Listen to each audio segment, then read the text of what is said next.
Et vous continuez toujours à Kolobama. Quelle que soit la forme des intimidations, puisque tu continues à la vérité. Voilà. Et donc on a Kolobé là-bas, réfugié, on va demander d'asile et que ça il faut aussi identifier Yomoko, au milieu de Nani, à on a fait des sites. Comparer vie aux Agina on a Congo, na vie aux Agina on a fait des sites. Yomoko tirer conclusion. Tala et si Kabanda Kolala na Congo. Tala vie sociale aux Agina on a Congo. Na vie où les lois fait des sites à Pissou dans Moko. Avant il y a Tamakolon ambassade. Ça, c'est un conseil gratuit d'un ami. Et je vous parle en public. Et si la raison qu'on s'enrôlait, cela veut dire qu'une fois voté le 24 décembre de cette année-ci, surtout comme l'année prochaine, 6 mois après, tu dois abandonner la fiducie et rentrer chez toi. Quelles que soient les conditions et qu'on a en Mokawana. Bako renouveler mon canal à yote et puis bako bousculer que aux en Mokawana. Parce qu'il y a beaucoup qui sont dans l'ambassade de la Bino. Au côté de l'ambassade, on va filmer.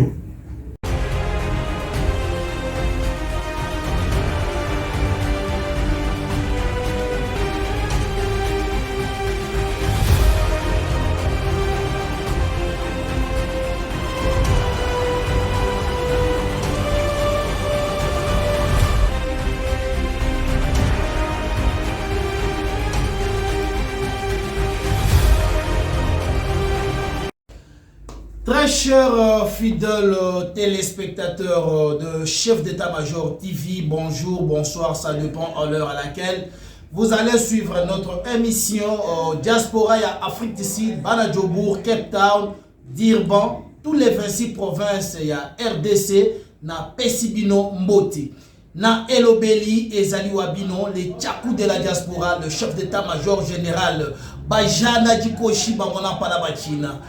Lelo Nazala et Sengo, ya Koyambela Bino Morning Star, na plateau na biso ya chef d'état-major TV, et Zambala ya liboso te, to se partage à Kanaye, to kolobela naye, matali, élection, identification, pe enrôlement, awana Engumba ya Afrique du Sud, to kolobela naye, sur le plan sécuritaire, il y a Est, il y a République démocratique du Congo. Bonjour, Morning Star. Bonjour, chef d'état-major. Bonne santé. Oui, ça va. Vous allez bien? Très, très bien. Ah, mais to apprenant qui dernièrement a wakeno juste émission ngaina yo to utaki kusala o zalaki agressé li kamuni ni li kanaki po lobaki kaka vérité. Bon, Eza et l'autre Eza étonné. À notre niveau, Eza étonnante que vous avez menacé. Vous savez que nous venons de très loin. Nous venons de très loin. Nous vivons qu'à déjà des intimidations. Il y a collé capé voilà. Donc c'est-à-dire à notre niveau, vous allez intimider. La vérité est que vous continuez toujours à Kolobama. Quelle que soit la forme des intimidations, puisque tu continues à la vérité. Voilà. Morning Star, yebisa biso nanu, ndenge nini, identification, pe enrôlement, ezali kosalama awa na ville ya Afrique du Sud, plus précisément na ambassade na biso awa na ville ya Pretoria. Naza associé na processus au Babingi opération d'enrôlement. Je ne suis pas associé. Malgré n'a fait ça bango quelques idées, c'est que j'ai constaté que Bazuka a idée wana. Donc ils ont besoin seulement de mes idées, mais ils n'ont pas besoin de moi. Alors je ne suis pas associé de près ou de loin. Mais et l'homme on a colobé là-bas. Réfugiés, on va demander d'asile et que ça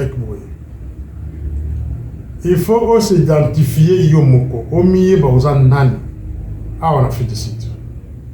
Comparer vie aux Agina on a Congo, na vie aux Agina on a fait des sites. Yomoko tirer conclusion. na vie o lelo fait décider d'appeler dans mboka avant nyatama kolono na ambassade.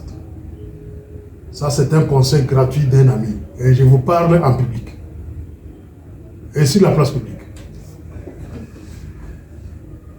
La proposition nangai na proposé qui va me poser. Va contacter autorité ya Home Affairs, Commission des droits de l'homme, il a fait du site, na HCR. Va obtenir autobengi avis préalable. Pourquoi processus voilà? Les réfugiés et les demandeurs d'asile, la plupart, en tout cas, boyo kama bien. Je sais que vous êtes manipulé par émotion, parce que vous êtes, parce que vous alignez bino le col même. Bossala boy, boké, boké ne boké, mais boyebi conséquence à makambo salati. Vous devez savoir que na processus oyo intérêt de bino moko zanakati.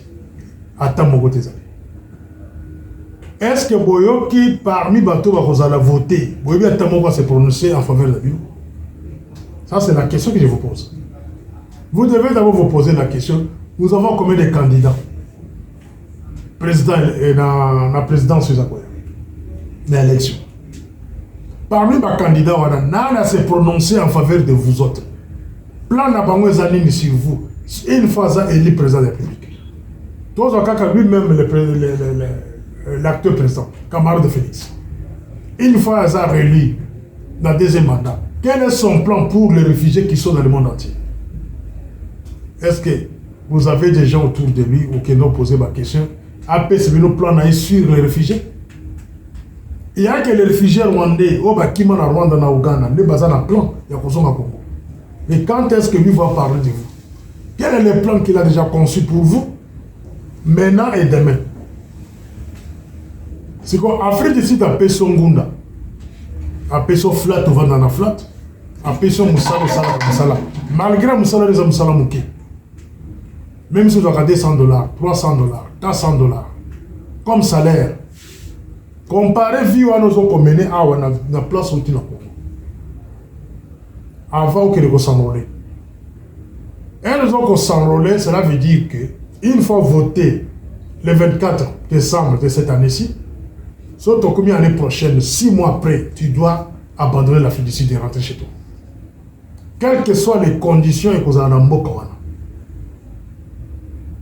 bako renouveler mon canal na yote et puis bako bousculer que aux autres mbokana parce que yo boko kena na ambassade la bino au côté ambassade en bonne et due forme ba filmer yo.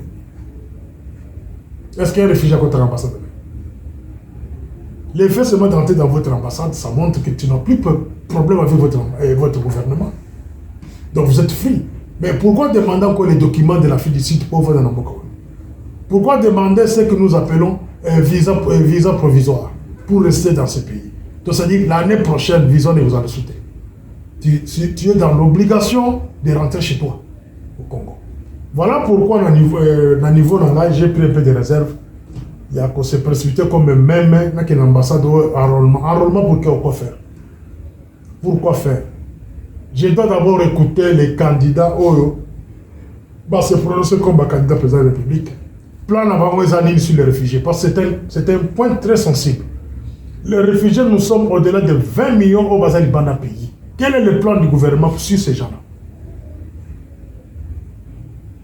Voilà un peu dans mon conseil, on a répondre à la question. Mon extra, tu as dit que bande ko belé la communauté congolaise, parce que on a côté le parti politique qui parce que kili na ambassade, mais curieusement, to meki côté la bilongi, to moni absence physique, il y a elongi, il y a Morning Star, et ça va kobanga que ce qui t'a commis le 23 décembre 2023 après ma ponaminde yomo utolo bawa Morning Star pe akozala bazongise na Congo to ndengeni na ko voter te ce qui na yoki discours ya ba candidat président de la République. Il faudra que le discours na bango peut analyser bango na comprendre par nanga ezawapi au moins 5 ans au sali 5 ans au biso soi-disant, il dépêche aux acquis dans le pouvoir. 5 ans, oui. Ça doit donner la leçon dans bateau qui est dans ma classe. Avant d'accorder ma voix dans le deuxième mandat, je dois d'abord poser la question où est ma part dans mon instant, part de ma famille dans les amis. Parce que dans l'ambassade, ambassadeur Moulach, Azawana, je le salue en passant. Moutaza la finance à Zanan, son fils biologique.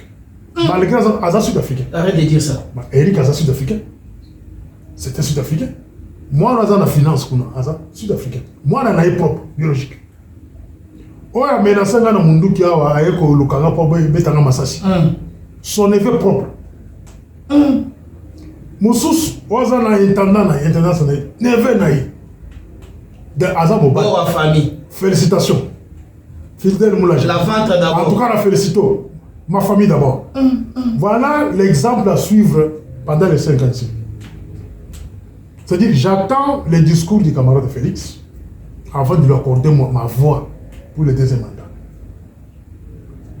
Plan naïe zanini sur les réfugiés. Les réfugiés, il y a des raisons. Pourquoi tu penses à c'est la mauvaise gouvernance. L'insécurité, créée par qui? Par bateau, il y a des salabons.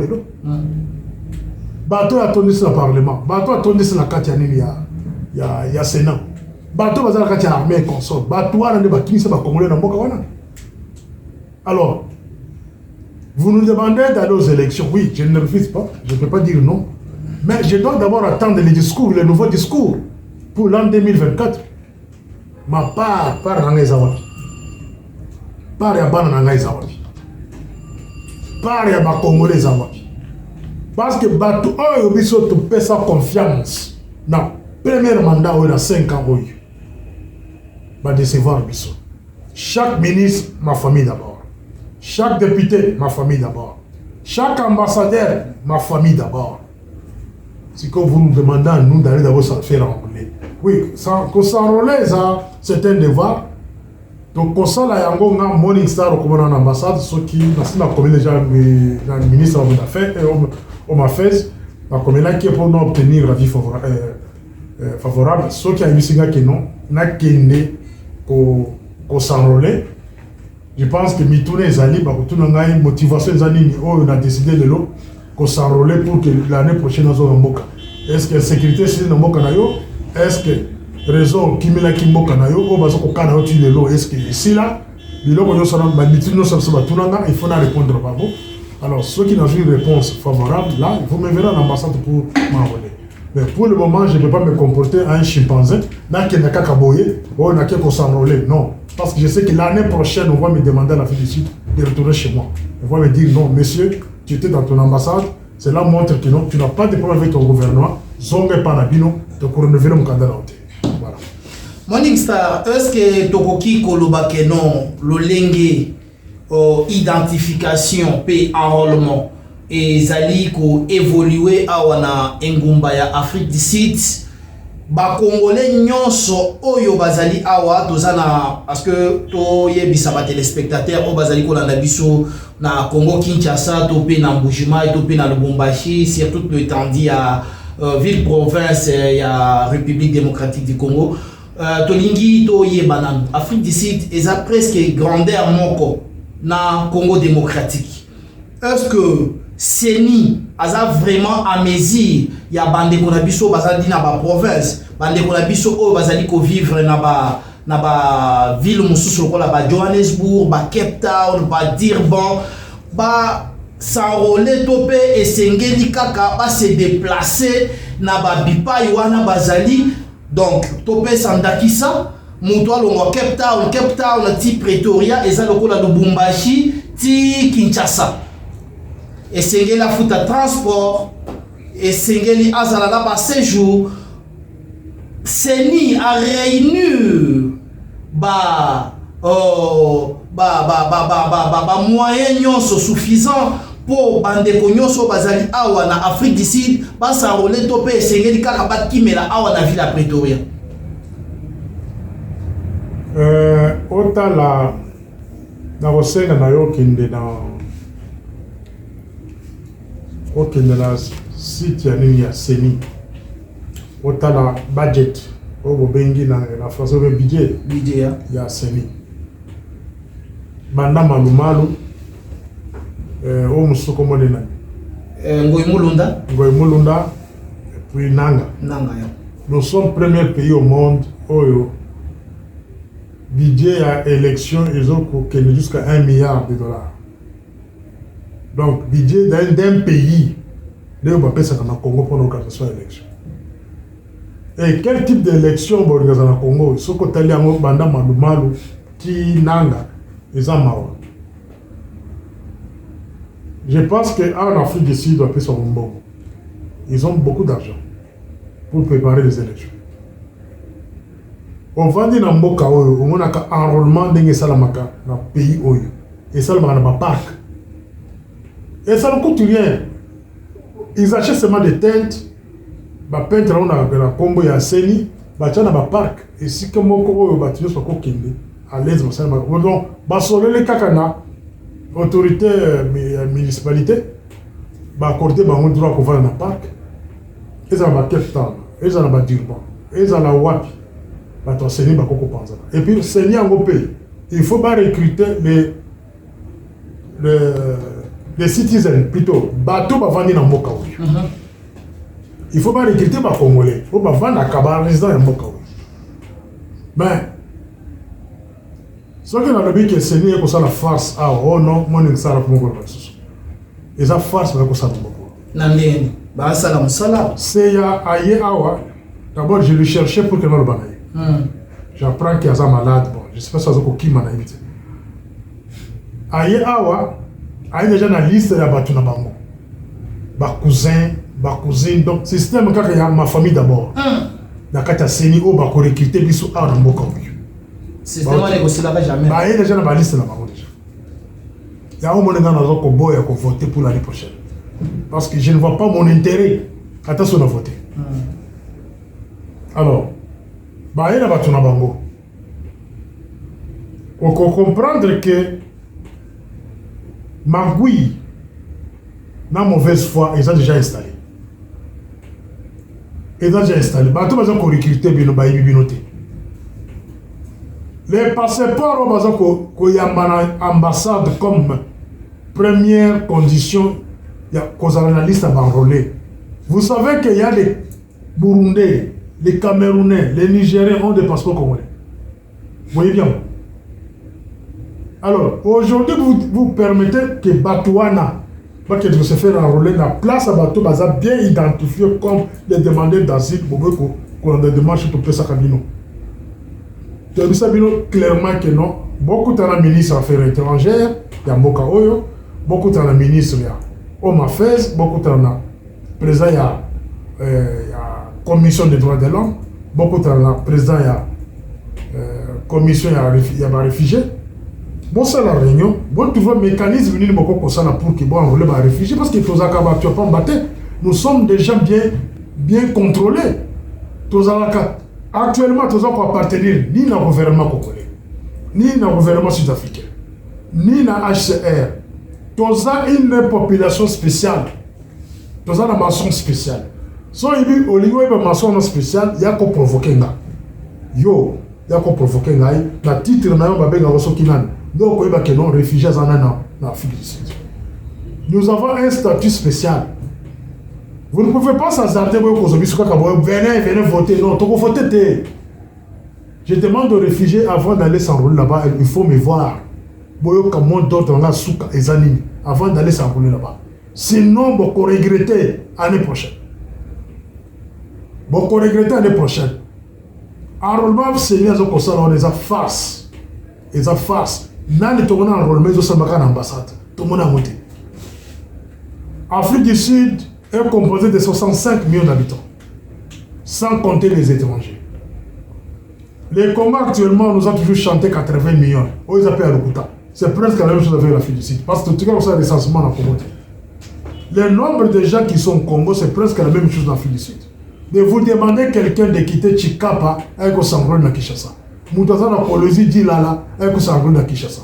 Moutaza alungwanani na Tchela avec s'enrôler dans Kinshasa. Et ça farce. de ce qui se passe en Afrique du Sud.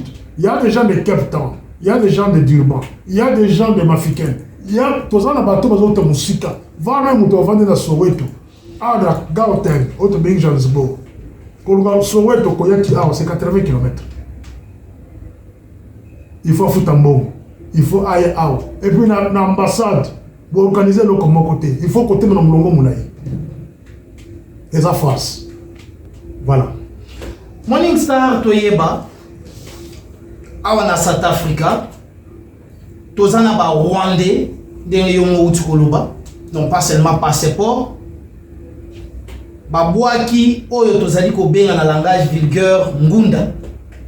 Na identité na biso ba yimboka congolais. Tozali na ba Tanzanien, tozali na ba voire même les Angolais, Camerounais, Nigériens. Tozali même na ba Burundais, ba Ougandais, ba Kenya, ba boaki ngunda na identité na biso comme étant ba Congolais.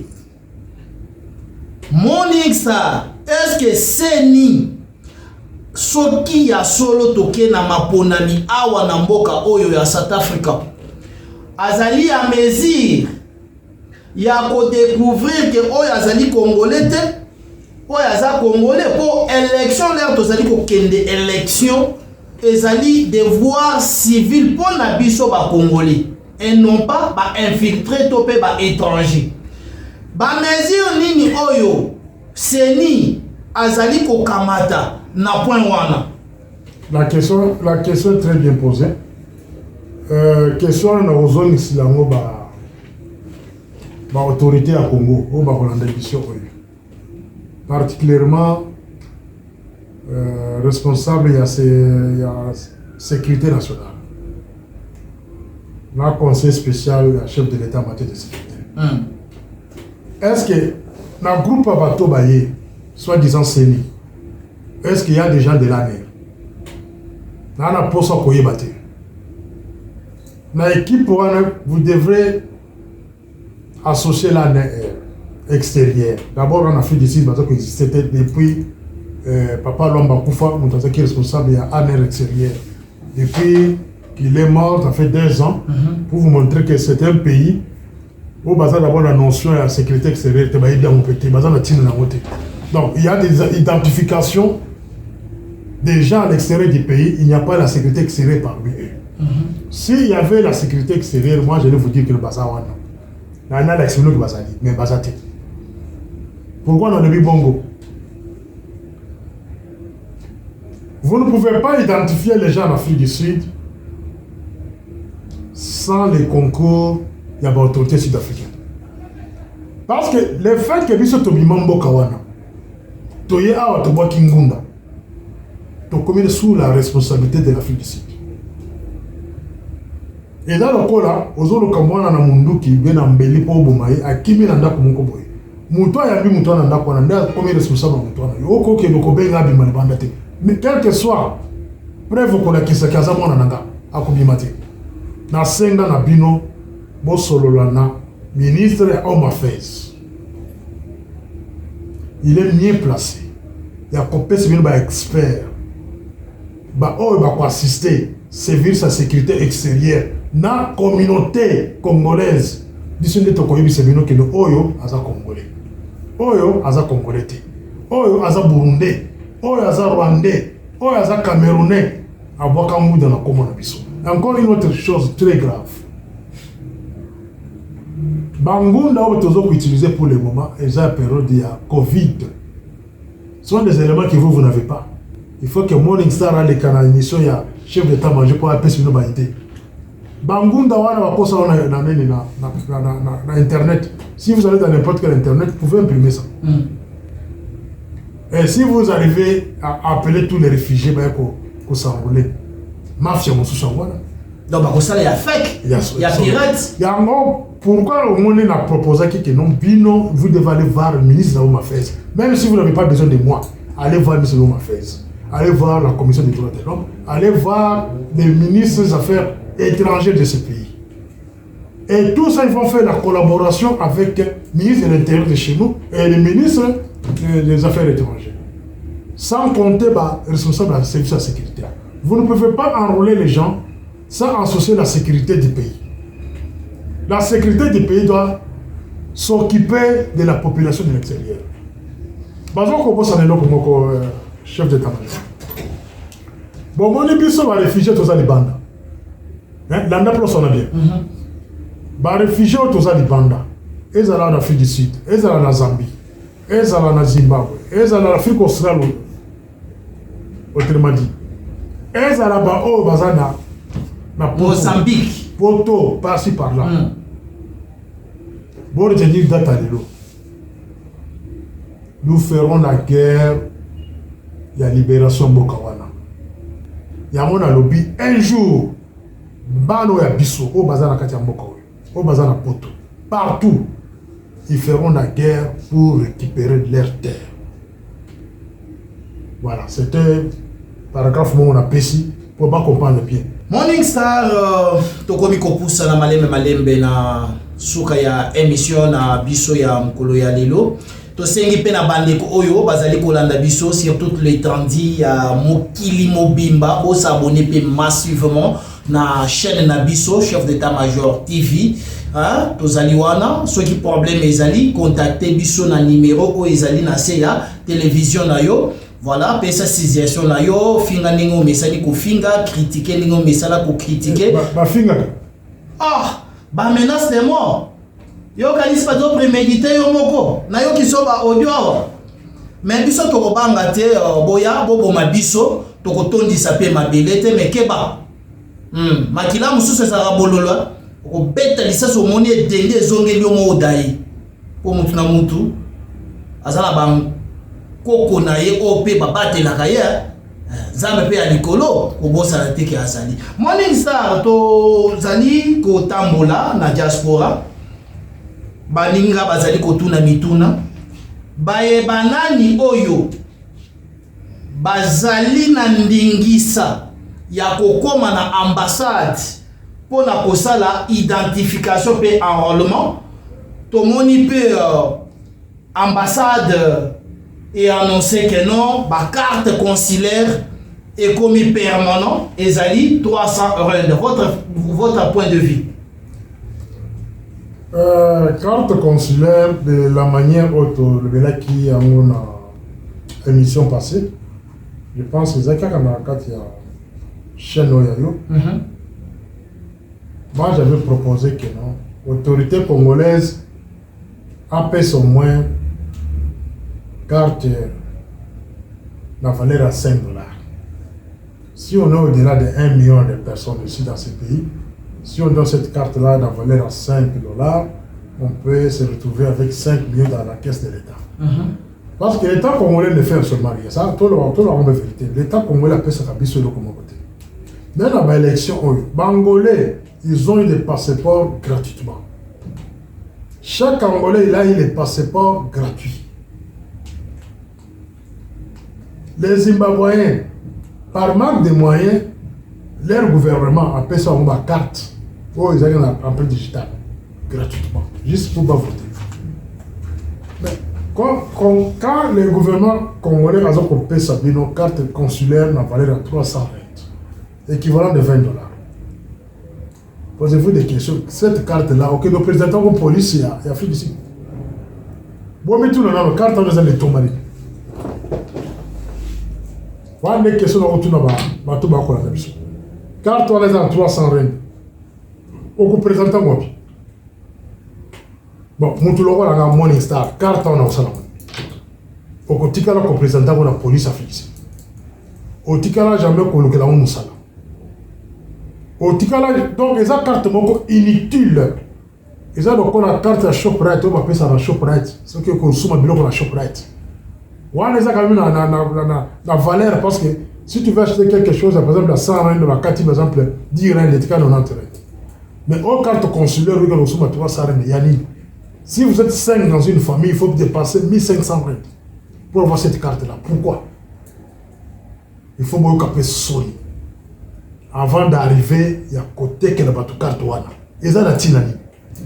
Nous, on pensait que le gouvernement congolais allait donner les passeports gratuitement. Ou soit à un prix là, dérisoire, par exemple, non, à 1000 rentes. Que tout Congolais a un passeport parce que tout qui ne vote. Soit parmi les candidats déclarés, moi, quand les gens ont la poche, avec ok, il faut tenir par exemple 200 000 Congolais passeport. Donc, dans déplacer société, il n'y a pas de passeport, on a compris le passeport dans le Congo vers l'Afrique du Sud. Après, ça a 200 000 passeports dans le compte de l'ambassade. Donc, sous surveillance, il y a un air de MIAP et consorts, Bazawana, dans on a fait l'Afrique du Sud, on a fait le Congolais par passeport. Nous attendons, on a voté facilement. On attendait de ça. Mais dès lors qu'on a salamité, bon, c'est le secrétaire de la carte consulaire pour Salamité. Ils ont la tilaté. Ils ont tilaté. Voilà. Morning Star, Tomonaka, année passée, roi belge Ayaki dans la République démocratique du Congo. Cette année, bientôt les 30, pape a quitté sous la République démocratique du Congo. Visite Yabat Oyo, échange à Nini to et même la Kabiso ba Congolais ni la République démocratique du Congo. Sont des visites inutiles. À ma connaissance, visite sans impact. Et puis un non-événement pour les politiciens que nous sommes. Pape Jean-Paul Diaké Namboka. Est-ce que si ça a dictature à Mobutu? Ça, il faut poser la question. Et puis, Botala ici, quand il se pape à l'équipe, en Syrie, partout. Est-ce que Bitumba ici là? Bitumba ici là, tête? Alors, on a une visite privée à ceux qui ont côté là-bas. Fidèle catholique. Là, on va espérer quelque chose en lui. Pour la biso politicien, toujours trouver ce sont des visites inutiles, non événements pour nous. Donc, à comporter ni la paix, ni l'argent, à construire ça, ni chômage, à côté de jamais ni conseil à réfugiés au monde entier, il y a Congo, les maisons dans le Congo, à côté de la construire insécurité dans mon côté, dictature à construire ça monter, c'est-à-dire à ce que nous le tourisme, bato va concept la naie, ils ont bandoki, oyo. Bazana poso komona kindoki wana butu soka kusala ba magie ndenge na ibité pour la biso za visite inutile. Voilà. Morning Star tokomi presque na suka to lobela meno ndenge Rwanda na M23 bazali toujours ko attaquer République démocratique du Congo kala mingi te awa to uti komona avion de chasse ezalaki attaquer na ba missile. Awa tozali kolobanga na yo na plateau na biso awa ya chef d'état-major TV depuis lobby na Butu to apprenaki keno Kichanga eza menacé par le M23.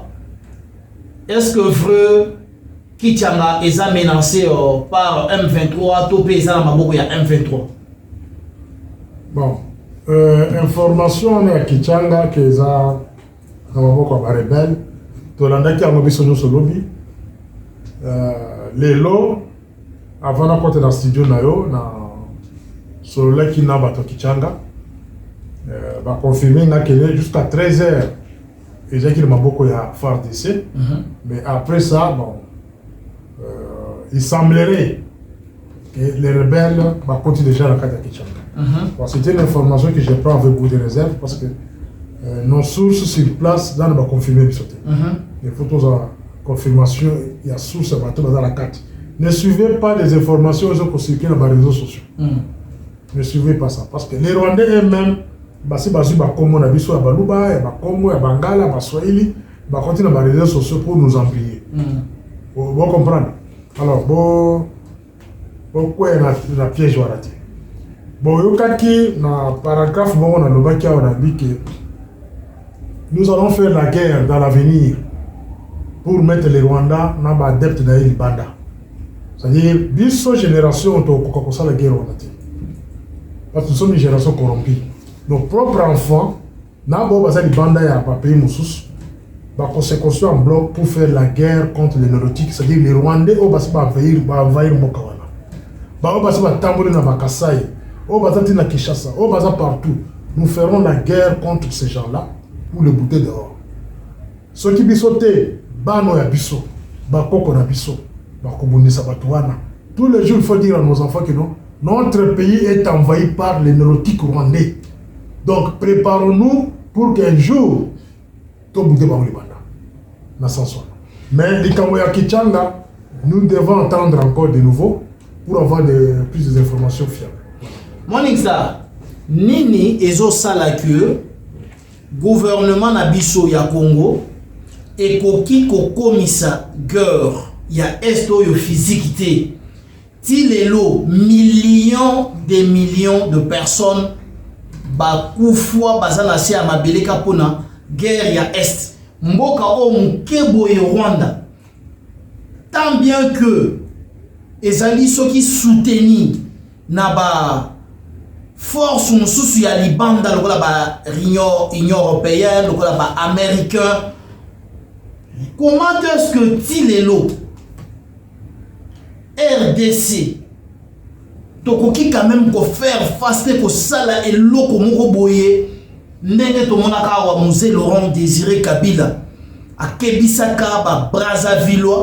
Alors alakisi ba onke non toza mibali biso pe toza na bibundeli toza pe na armée ya makasi toza pe na bilenge mibali o bakoki pe ko défendre mboka na bango abeta kaka bombe moko ekweya na Brazzaville Tilelo et pesa respect.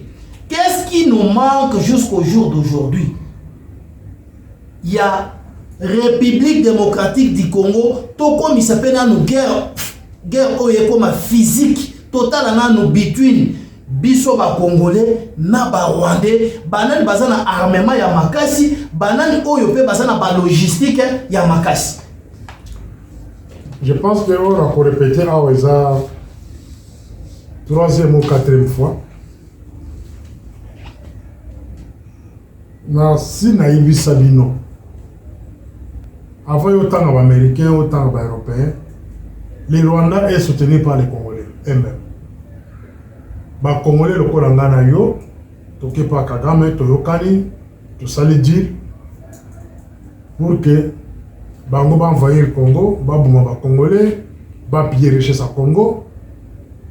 Donc, Ghana yo, toké, ce qu'on a copié ensemble dans le Rwandais, tout ça qu'on a bon, on a tout ça qu'on a bon, banda ya pays.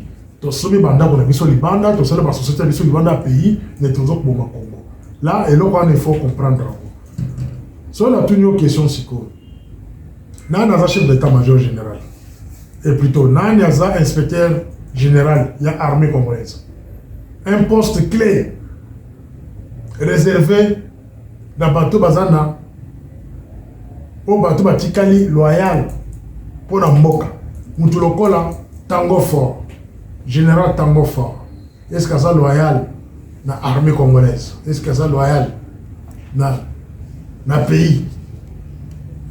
Azala que chef d'état-major, il y a RCD Goma. RCD Goma, c'était une rébellion composée par Kagame avec ses propres mains. Des places Tango Fort à Otaki. Des Wana chef d'état, Aza chef, il y a inspection générale. Toyoko Zoa adjoint na Mundos. Inspecteur adjoint, chargé des renseignements. Un pro-rwandais, ancien DRC de Goma. Donc, au ministre de la Défense, Gilbert Kabana, ancien DRC de Goma. Donc, les deux gouverneurs, Bao Bazana Katia, il y a Est, Ituri et puis na Goma. Kachamalou Boya, RCD Goma, Azaki chargé des renseignements et RCD Goma. Oya Ituri, Constant Dima, Azaki na MLC, rébellion ya Museveni. Vous comprenez que Congo est continue à gagner guerre chef d'état-major. Bateau na tangi d'abord muke wana, sans kotanga ba axe de guerre mususu. Au moment où on a ba axe wana ils ont composé na bateau RCD Goma et puis le nélotique rwandais. De bazar ba axe maintenant, ba on ba batama, bazi ba Congo ba chili poso. Et vous pensez que vous allez gagner la guerre? Bon, continuez à gagner la guerre de mon côté. Parce que l'inspecteur général, il y a armée. Bon, tout le monde va armée. Parce que c'est le rôle de l'inspecteur général, ils ont mis dans l'armée. Ils ont la tenue militaire. Tenue militaire, on doit s'occuper de ils ont l'inspecteur général. La MTC va changer. Minduki, qualité mingi ko soma pays bo contacter c'est l'inspection générale. Ba grade ba armée. Pourquoi mata ba grade armée c'est l'inspection générale. Alors, votre scope, ba poste clé. On est qui réservé que non il dépasse au pouvoir, il dépasse à tcha. Ba tout on a moniqué bazar qui acquis au changement depuis Mobutu, depuis Kabila père, depuis Kabila fils. Il y avait des militaires qui contre gestion Mbokawana à l'époque. L'IDPS allait identifier ces gens-là. Zuka Moko a une inspection militaire. Azu Moussou a un renseignement. Azu Moussou a un état-major général. Azu Moussou a une défense nationale. Mais vous allez remarquer que nous sommes au pouvoir, l'IDPS, nous sommes au pouvoir comme les gens le disent. Oui, mais les gens qui contrôlent l'armée, c'est RCD Bobo. Nakatia Molili, c'est Azara Sorobera qui contrôle aussi d'autres partis politiques. Ils ont contrôlé Batone Moussou, ils ont la part de la responsabilité à gérer Mboka. Les autres doivent prendre que Akimi Mboka wana, ils ont libanda pays, mais ceux qui voient que l'objet est dans est pays. C'est ça même l'objectif, non? L'objectif c'est que quand Gome est quoi, ils vont comprendre que Azara Sorobera a zongi la Gome. Voilà, tu zongi na système à Kala. Pendant 5 ans, il y a dirigé Mbokawana. Kabila père a tiré 5 ans sans contrôle à Goma, sans contrôle à Kisangani, sans contrôle à partie à Est. C'est là que nous tendons encore de nouveau. Voilà. Morning Star, les loyaux, ceux qui. Président Félix Antoine Tshilombo Tshisekedi a bénissi à lobby Morning Star, ou le barapé trop. Obundi Sagara Petro na lingi na pesa yo poste ministériel moko poste nini oyo yo ko préférer ba pesa la na ko ebiseli non Morning Star ya solo na ko ebiseli non passeport ya ofele ndaku ya ofele oloba non na ko ebiseli non ba pesa jeep ya ofele na zo ko répéter au dessous na ko bana il non pour la raison ni raison à l'époque ça pour baninga nanga bakuru tulanga oba bandima proposition wana bazana mabele kuru tulanga maître Mukedi mutam personnel kuru tulanga musu chibo momukuna mutu arikitanga na makamongo bona kolba wa te balanda kai bazana mabele Jacques Elonga notre ami Azawapi Kitenge Yesu Azawapi Asa mabele Battre son autant de kufa. Cela veut dire que quand on travaille pour un pays, ils en ont madame. Mais il faut qu'on y ait parce que banane basa sima président de la République. Qui sont derrière lui bao batama bomo na kati. Vous avez fait arrêter Bissele avec espoir que non Bissele c'est lui qui bloquait les choses. Mais Bissele a un chef là. Il y a des Digarambe qui sont ce chef. Il y a des Bizimakara, tous en a Rubero, tous ces gens-là influencent la banque et c'est la tête la Congo. Bazan na batama. Ba côté la Bible na musique. Un homme influent, c'est lui qui parle trop. Nous devons influencer ba tous les réseaux sociaux.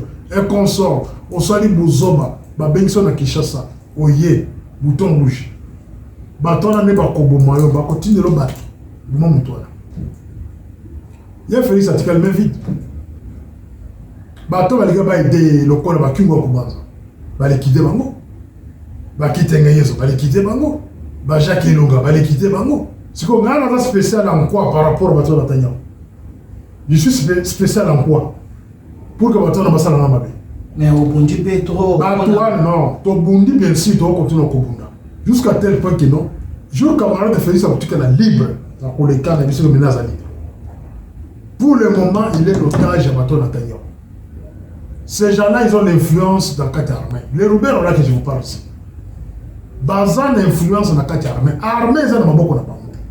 C'est RCD Gombana, MRC, qui vont diriger l'armée en Boka. Or, un président de la République qui n'a pas le contrôle de l'armée, il n'a pas assez de pouvoir. Le pouvoir est entre les mains de Bato.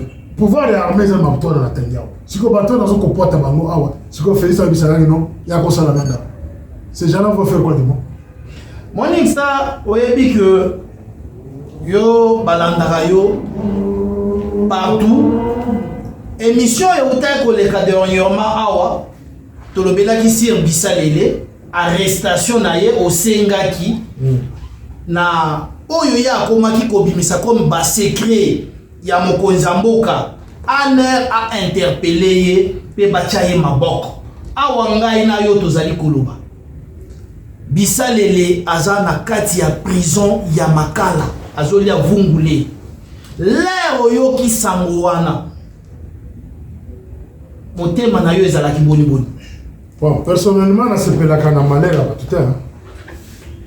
Personnellement, c'est là qui na malheur à visser les l'été. Parce que Beya alinga kangaye kurutu langai, je le salue. Kurutu langa Beya alinga kangaye. Voilà makamwa Qatar. Ils ont vendu mine moko ya pétrole. Yena Premier ministre. Sam le connaît. Il semblerait, dans l'information sont complètes. Le chef de l'État avait demandé à Beya et à Kokanga et à Koulande le dossier on a bien, à Ibabane Bazaki impliqué. Bissel Lazaki est mokote. Bissel Lazaki a battu Moussous impliqué, va me battre à Katanga par chef de l'État. Bazaki impliqué. Mais elle va Kangaye à Kimi Kena Rwanda. Il n'a pas traîné au Rwanda. À son retour, Bakanibe. Vous nous avez dit qu'il y a ça des coups d'État. Il y a ça des coups d'État. Nous avons causé la procès. Même pendant son absence, nous avons procès. Et les gars qui va Kangabe. Et Bakanganani, Bisselele. C'est lui qui a été arrêté à sa place. Les lots bazo kangaye, n'a pas sécurité. Parce que si ma bissel les lazana bateau va nous ba ordre. Bazana qui chasse là. Ceux qui ont provoqué n'a autant ba comment. Bon pour nous rotanga te. Ba soutien bissel les bazali. Ba muso bazana kati anda kwa chef de l'État. Ko mio banga po bazo bimisela bazo agression na ba téléphone ba biselo manduki ndoko mio bomba bango. Kwata bango. Bateau bazo ko menacer nga babu manga wana. Sachez-le bien que si moi je meurs aujourd'hui, je vais mourir en héros, en martyr, et je serai enterré avec succès et avec honneur. Mais yo, et Bembena moi, tu seras mangé par les chiens. Et puis Liwana Yuzaliwa Sony, Yamawa. Et ce qu'on fait là, on petit. Moi, tu peux comploter pour ma mort aujourd'hui, mais moi je combats pour la vérité. Je combats pour que mon pays soit libre demain contre les griffes des nélotiques que vous que nous commettez ma belle na bango, vous que sommes va passer les bandes na combat na bango, vous que tant que ça va le anniversaire na mbonga makila. Alors quand on dénonce ça et puis bon tu ne peux pas tout tirer pour attaquer biso. Il y a que Dieu seul que nous croyons, soit qu'à payer cette autorisation de consommer, soit qu'à salir la montée, mon doute que pointer sur moi et que tourner contre toi. Le même toi là que tu envoies chez moi pour m'attaquer, esprit en Zambé que quand tu as mis na bango, ba kozonge la yo ba koboma yo na famille na mobi. Je pense au qui message. Pour biselele, azana ba chef na ye. Ba chef a biselele. Ba mususu bazana kacha ndako chef de l'État. Je pense camarade Félix a ko la ngai. Na émission future na kotanga na azaki chef na principal na kacha ndako na ye. Muntu abana pese force. Na kata chef ya ndako chef de l'État. Bissel Azaki mokote. Bissel était tout puissant. Bato bako banga parfait na ekaka. Soki bovande na salle d'attente, voyez parfait Bissel na salle ekaki personne. Bato bako banga ke ye wana côté na bureau chef de l'État. Pourquoi? Parce que Azalaki na soutien moko likolo. Sans côté soutien Kagame. Sans côté soutien ya ba Kagame et ba plutôt ba Rubero et consort, Baoba Moussou Banani Ba, Edi Garand et consort. Azalaki na soutien Moussou les autres, na kata chef de l'État, d'accord les mots. Si vous avez les lots, Makamouze Belé, n'a pas soulevé à moitié, parce que ils ont touché sécurité en Boka. nous avons une partie de vérité. Il y a arrestation naïe. Ce n'est pas que parce qu'il y a quelqu'un émission, il y a Foka. Non. L'émission Foka, c'est juste l'arbre qui cache Zamba. Mais la vérité est Batama. Et le Bakangili, Misto Ibian, mais tu la émission future, tu connais. Mais pour le moment, tu vas dire non, tu sais pourquoi Bakangili. Et nous avons cette vérité-là. Voilà. Bandeko Balandi, chef d'état-major TV, na tondi bino botondi, tokomi bongo, na suka ya émission yanga ya mukolo ya lelo. Na koki ko silisate, sans pourtant quand même ko remercier. Bato oyo bazali ko salisanga pour que bo landanga na mabota na bino, bo landanga bipai nyonso bozwami. Merci à mon réalisateur Papa Kams pour la bonne foi au manifestant à tout moment. Mes salutations à Christian Tshisekedi, l'homme de guerre Raïs Luchaka. Bonjour. Boss Yamboka Mike Mfuni.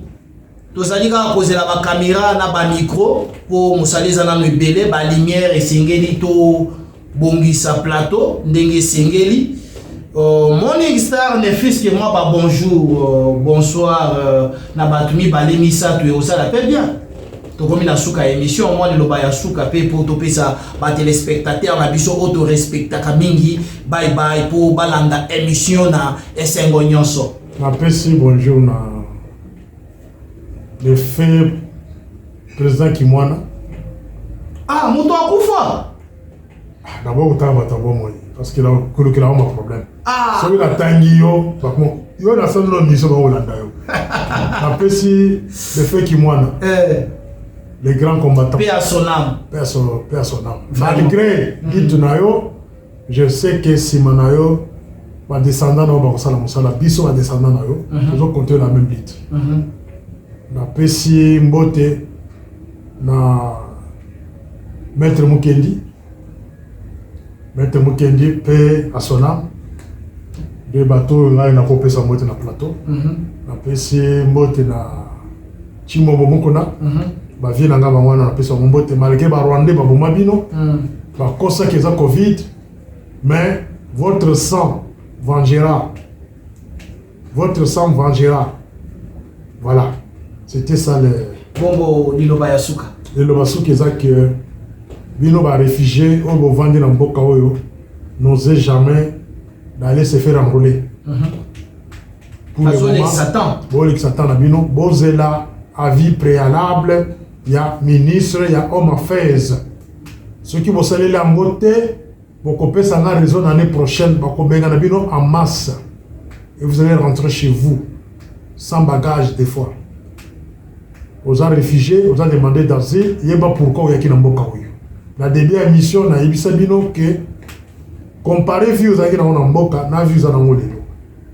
Et tu comptes rentrer l'année prochaine. Qu'est-ce que tu as déjà préparé pour retourner au pays? Qu'est-ce que l'autorité du pays a sa bongisa pour nayo, ce qui est l'ozongi mboka et l'on connaît nos constituants en Congo. Batela et sika au Vandeli et pas na biso balobaka mwangala kotundi njilo. Cela veut dire ce que vous avez bilanga ya matembele.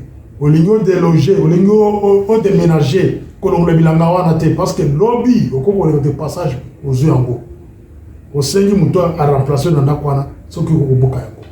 Dès que moi en Afrique du Sud, bon bébé c'est l'Afrique du Sud, Afrique du Sud est peu flat, on va dans le courant. Et ce qu'on outil courant est à la carte, Maya comme elle n'a pas besoin d'en voter. Vous devez penser à tout ça avant qu'on bébé ça. Bon, c'est la avis préalable, il y a ministre, il y a homme affaires, tout ce qu'on met lié, ce qu'on répondre, biso, net au Kobi Sabino pour que nous soyons s'enrôler. Voilà, c'était mon histoire.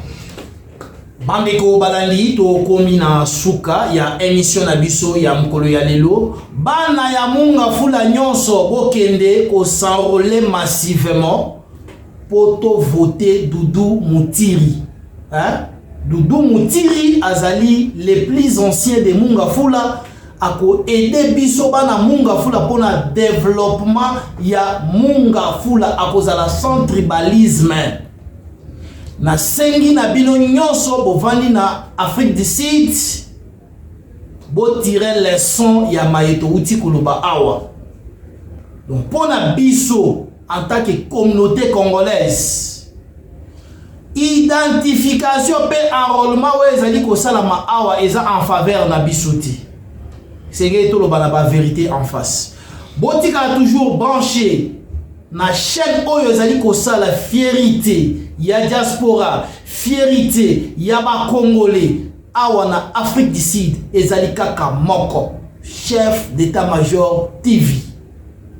Soki nzambe ayete ngai na bino tokokutana na ba émission na biso oyo ezali koya prochainement. Inch'Allah.